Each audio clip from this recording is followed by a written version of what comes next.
yang sombong, ada yang hasad, ada yang nyinyir. Padahal cara hidupnya sama, cari duit buat makan mulu. Ilmunya nggak diperhatikan. Ini adalah teguran keras dari Allah Subhanahu wa taala. Yang ngomong Allah Subhanahu wa taala, balhum adol, lebih sesat daripada apa yang dibilang hewan ternak. Maka apakah kita akan hidup yang seperti ini juga?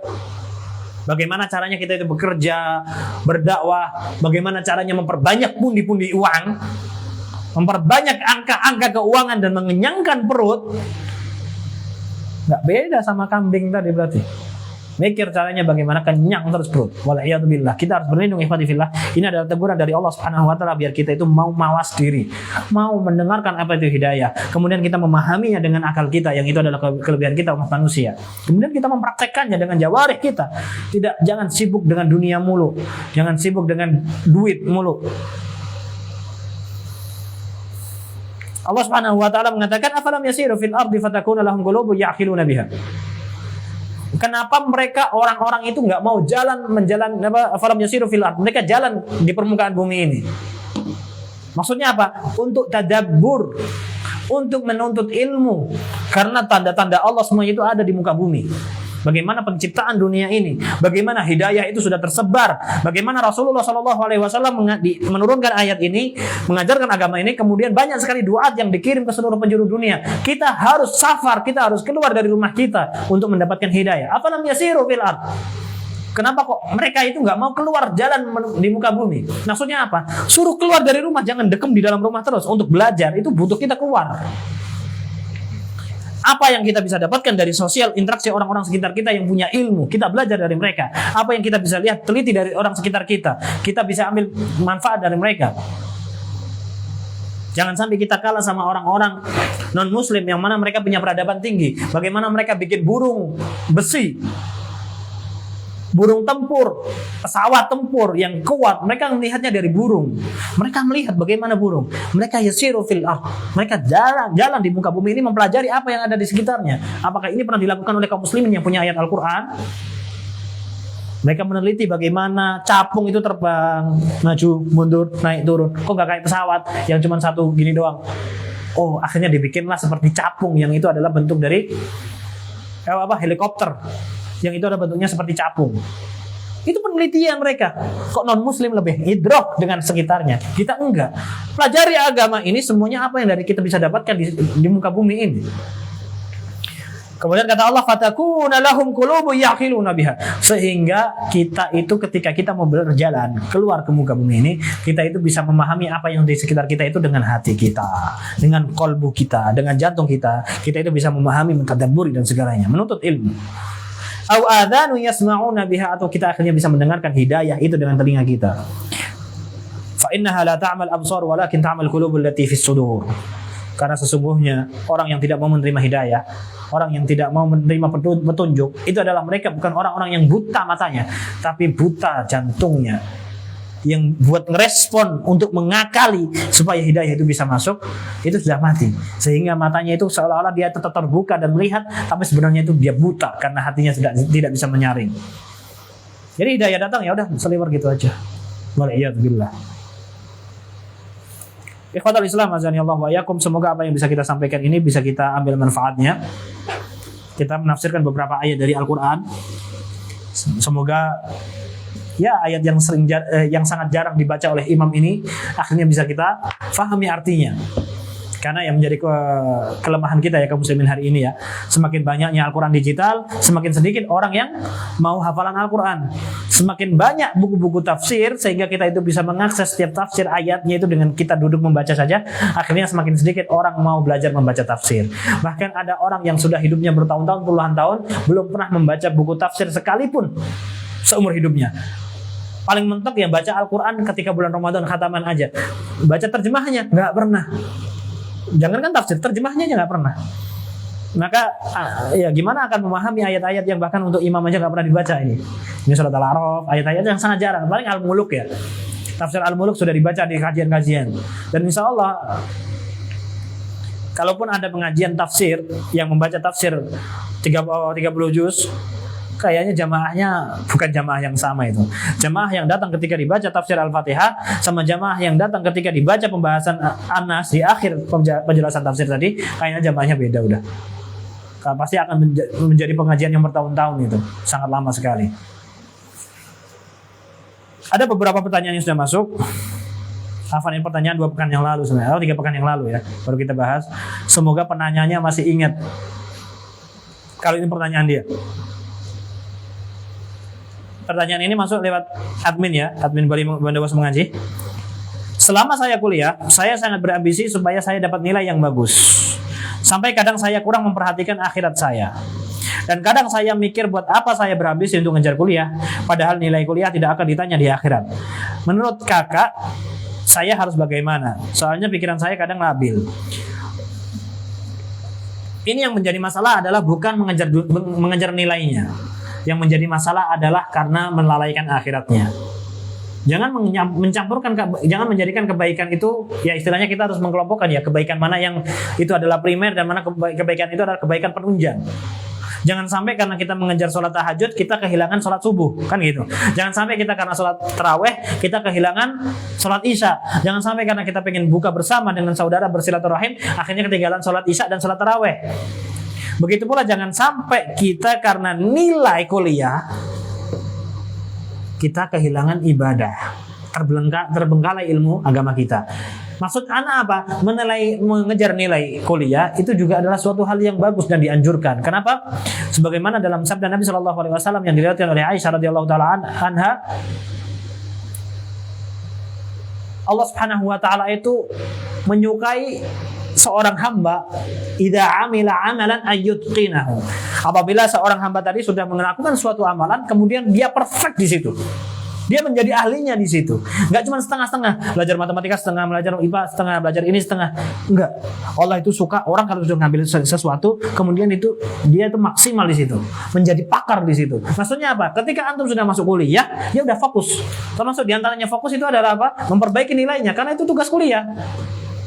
Kuliah itu jangan tinggi-tinggi nilainya, yang penting cari pengalaman. Cari pengalaman jangan di kuliah. Cari pengalaman di lapangan kerja. Cari pengalaman kok di kuliah. Ujung-ujungnya nanti dituntut untuk cari nilai terus. Karena sudah masuk ke kuliah, kuliah itu angkanya, maksimalnya dari kuliah itu adalah angka. Maka kejar itu angka.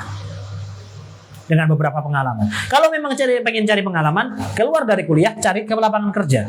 Tapi tetap jangan meninggalkan kuliah sampai selesai.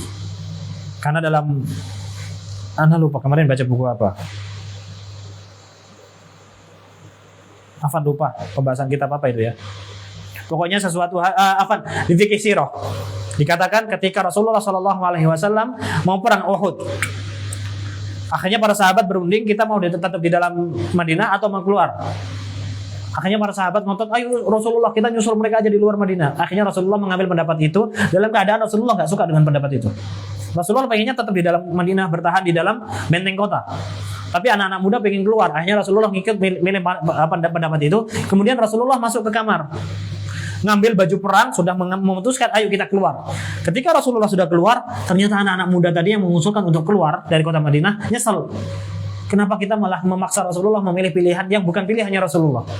Rasulullah nggak suka. Ya udah akhirnya ngomong, ya Rasulullah, kita ngikut sama pendapatnya Rasulullah aja. Ayo kita tinggal di dalam kota. Kata Rasulullah apa? Tidak selayaknya bagi seorang nabi ketika sudah pakai lakwanya, sudah pakai baju perangnya, untuk meletakkan kembali itu baju perang sampai Allah menentukan pilihan menang atau kalah. Maksudnya apa?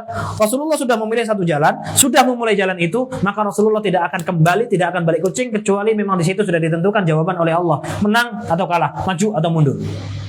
Gak boleh kita balik kucing ketika kita sudah mengambil langkah. Termasuk diantaranya ketika sudah kuliah. Maksimalkan kuliahnya, selesaikan kuliahnya, kejar. Maksimalkan, dapatkan nilai, tapi tetap kejar agama. Kalau ternyata tetap mengejar kuliah itu dalam keadaan akhirnya harus membengkalaikan nilai-nilai agama, ya berarti tetap kejar agamanya, kan itu yang lebih utama. Tapi kalau bisa mengumpulkan dua-duanya, maka jangan dipisah. Kalau bisa mendapatkan nilai bagus dalam keadaan tetap bisa belajar agama, maka tingkatkan dua-duanya. Jangan dipisah. Itu kebaikan yang sama. Seperti ketika orang, anak pengen nikah, tapi anak pengen belajar. Itu dua ibadah, jangan dipisah. Nikah, kuliah, jangan dipisah-pisah. Kebaikan jangan digabungkan. Saya pengen puasa, tapi saya pengen ngaji, nggak nyambung. Dua ibadah itu gabungkan. Bisa kok kita ngaji dalam keadaan puasa. Oh tapi nanti kalau ngaji dalam puasa haus. Kalau pengen nggak haus ya minum extra jus. Ya kayak gitulah ya.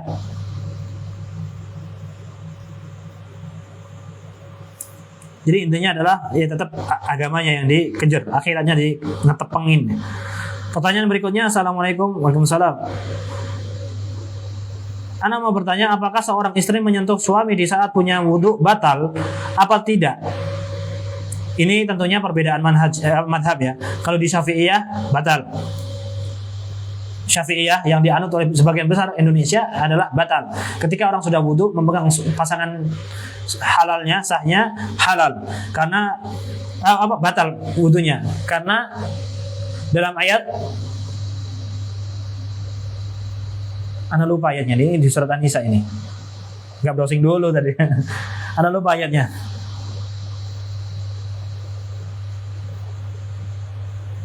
Pokoknya ayatnya itu berbunyi emas.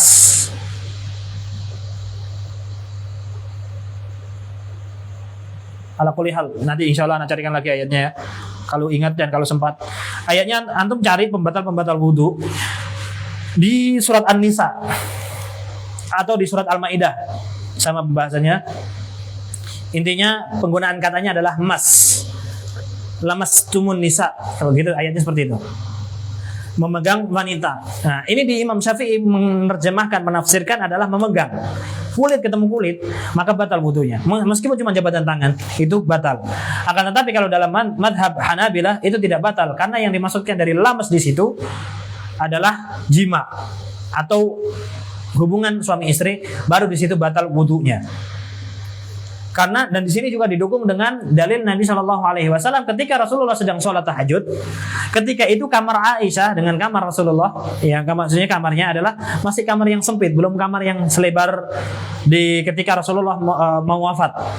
Itu masih di awal-awal, itu kamar Rasulullah dengan Aisyah sangat kecil, cukup untuk tidur aja. Nah, ketika Rasulullah sholat tahajud, kakinya Aisyah itu nutup tempat sujudnya Nabi Shallallahu Alaihi Wasallam. Maka ketika Rasulullah sujud, kakinya Aisyah diangkat. Kemudian Rasulullah sujud. Kemudian ketika Rasulullah sudah selesai dari sujudnya, kakinya dikembalikan. Otomatis megang. Dan kalau seandainya membatalkan wudu memegang istri, maka Rasulullah batal di situ sholatnya. Tapi tidak, Rasulullah tidak membatalkan sholat dan tetap melanjutkan sholat ketika memindahkan bagian tubuh Aisyah. Suami dan istri ke mertua apakah mahram? Mahram. Mertua itu mahram. Istri ke bapak mertua, suami ke ibu mertua itu mahram. Boleh salaman. Assalamualaikum warahmatullahi wabarakatuh. Mau bertanya, apakah pengaruh penyakit ain juga berdampak kepada orang dewasa atau anak-anak saja? Terima kasih. Waalaikumsalam warahmatullahi wabarakatuh. Penyakit ain menimpa semuanya. Dewasa, anak-anak, dan semua nikmat. Tidak hanya, bahkan ke benda juga. Ketika antum punya kendaraan, ada orang yang melihat, dia di situ ada hasad, dia punya penyakit ain dan dia tidak berzikir kepada Allah, kemudian kendaraan antum, contohnya benda antum yang antum miliki, dia bisa rusak. Tidak hanya ke anak-anak saja, ke orang tua, ke benda, ke rumah, apapun itu bisa rusak, bisa kebakar dan sebagainya. Itu adalah penyakit ain.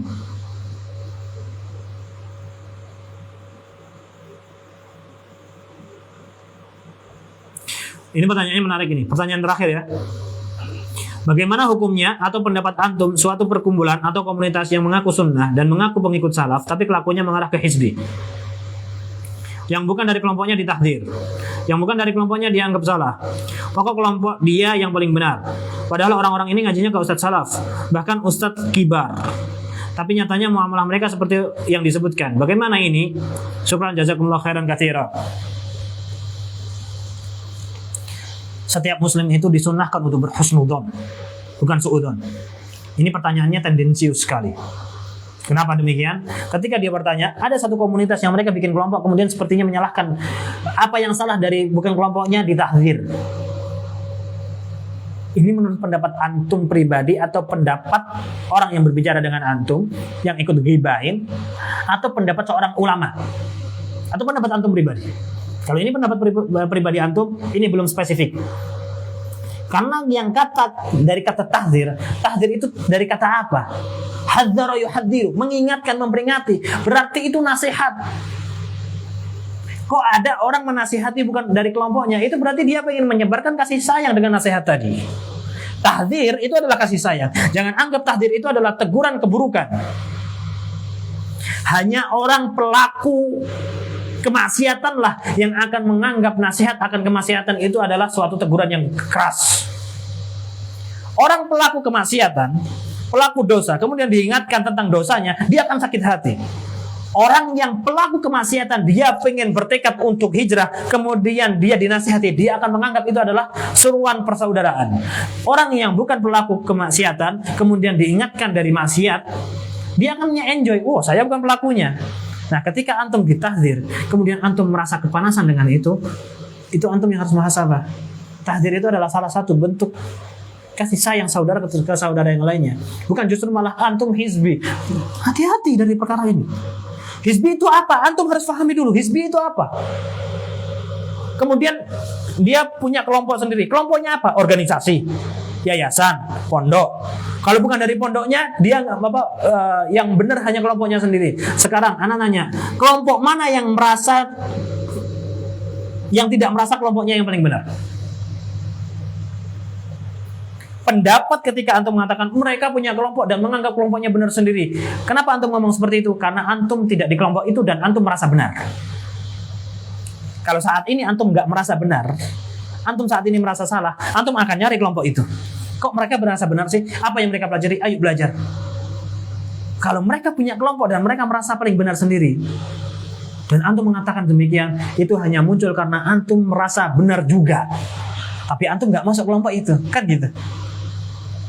Jadi apa yang harus kita lakukan? Husnudzon kepada saudara kita. Terlebih mereka adalah orang-orang yang ikut ngaji, sama ustadz sunnah, sama kajian-kajian sunnah, sama-sama ilmu sunnah. Husnudzon. Pendapat ini nggak cuma di antum aja. Semua orang rata-rata ngomongin kayak gitu. Antum juga diomongin sama orang-orang itu. Orang-orang awam di kalangan mereka juga ngomongin, antum ini ikut ngaji sunnah kok nggak ikut kelompok ana. Kullu hizbin bima ladaihim farihun. Setiap orang itu dengan kelompoknya merasa bangga dan merasa bahwa kelompok ana lah yang paling benar, nanti yang akan masuk surga. Ini yang ta'assub, dan masing-masing di antara kita pasti memiliki rasa ta'assub tadi. Nah, pada titik apa kita dibolehkan ta'assub dan pada titik bagaimana kita nggak boleh ta'assub adalah ketika suatu hal yang tidak ada dalilnya, tidak berlandaskan hukum, kemudian kita ta'assub di situ, itu nggak boleh. Tapi ketika di situ kita punya dalil, kemudian kita ta'assub dan kita di situ benar-benar dalilnya mengikuti sunnah dan siap rujuk kalau seandainya ternyata salah, maka itu adalah ta'assub yang harus. Ujung-ujungnya kita harus ta'assub. Ujung-ujungnya antum harus ta'assub. Contohnya adalah ketika antum mendengarkan suatu pondok modern sunnah, kemudian antum memasukkan anak antum ke sekolah itu dengan biaya yang mahal puluhan juta. Kemudian ada orang yang tidak ikut masuk pondok itu ngomong, antum ini kok nyekolahin anak ke situ, sana kan bukan salafi. Antum akan membela nggak?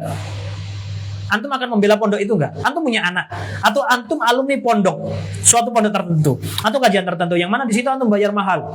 Kemudian ada orang yang ngomong di sekitar antum kok anak antum kok di sana sih? Itu kan bukan pondok salaf, itu kan bukan kajian salaf. Antum akan membela nggak? Pasti akan membela. Loh enggak, ini ngajarkan sunnah dan sebagainya. Padahal ketika antum naruh anak antum di pondok tadi, antum nggak pernah belajar bersama anak antum di sana. Yang belajar cuma anak antum. Bagaimana antum tahu kalau itu sunnah beneran? Itu yang dimaksud dari fanatik, ta'assub. Jadi hati-hati, husnudzon sama saudara kita. Apakah mereka kemudian gak ta'assub? Ya mereka ta'assub. Ta'assubnya salah? Ya salah. Seharusnya kita itu emang gak boleh ta'assub. Tapi masalahnya ya orang baru ngaji itu mau gak mau mesti akan terbawa yang namanya ta'assub.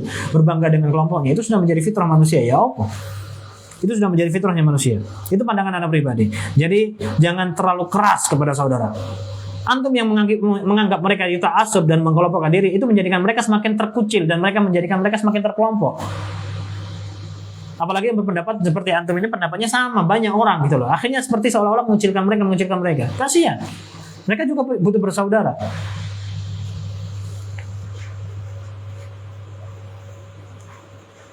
Jadi bagaimana pandangan seharusnya kita? Ya kita tetap anggap mereka sebagai saudara kita. Toh ngajinya juga dengan ngaji ustadz yang sama, dengan kitab yang sama. perihal mereka berkelompok atau tidak, ya pasti orang itu akan mengambil kelompoknya sendiri. Antum contohnya, antum sebagai pedagang, antum pedagang karpet contohnya, antum punya relasi orang-orang pedagang karpet yang sama-sama ngaji sunnah. Apakah antum nanti akan ngumpul sama orang-orang ngaji sunnah yang jualan bakso? Obrolannya nggak nyambung. Teman antum jualan karpet tahu kemana mau ngambil bahan tahu. Antum mau maksa ngumpul sesama sunnah nih, yang ini ngomongin bakso, antum ngomongin karpet, antum butuh waktu cuma sedikit. Waktu antum itu cuma sedikit. Yang harus antum bagi untuk bisnis antum dan ngaji antum. Nggak ada waktu lagi untuk basa-basi dengan orang yang circle-nya berbeda. Itu maksud anak. Antum hobinya beda, antum hobinya motor. Jangan nimbrung sama hobinya mobil. Jangan nimbrung sama hobinya naik gunung dan sebagainya. Terbukti hari ini orang naik motor bisa berdakwah. Kayak Ustadz yang terkenal di Jawa Barat. Ala kulli hal, masing-masing orang akan lebih enak dengan kelompoknya masing-masing. Kita kedepankan husnudzon. Mereka bukan ta'assub, mereka cuma sudah nemukan circle-nya, enak teman-teman kawannya. Siapa tahu dengan mereka berkumpul dengan kawan-kawannya tadi menjadikan mereka lebih semangat untuk belajar agama. Kalau kami anak-anak muda, kami punya circle futsal. Karena obrolan kami bisa nyambung di futsal. Obrolan kami gimana caranya ngaji dan futsal. Dan seperti itulah, itu bisa menyemangatkan kami untuk ngaji. Ayo besok ngaji lagi nih. Oh besok futsal lagi, besok ngaji lagi. Karena ukhuwah sudah erat. Jangan ta'assub, oh itu ta'assub yang bisa futsal doang tuh. Kita yang nggak bisa futsal dianggap salah. Oh nggak seperti itu dong. Husnudzon. Ala kulli hal fillah zanillahu wa iyyakum, jazakumullahu khairan katsiran yang sudah bergabung. Kita akhiri dengan doa kafaratul majlis. Subhanakallahumma wa bihamdika asyhadu an la ilaha illa anta astaghfiruka wa atubu ilaik. Wassalamualaikum warahmatullahi wabarakatuh.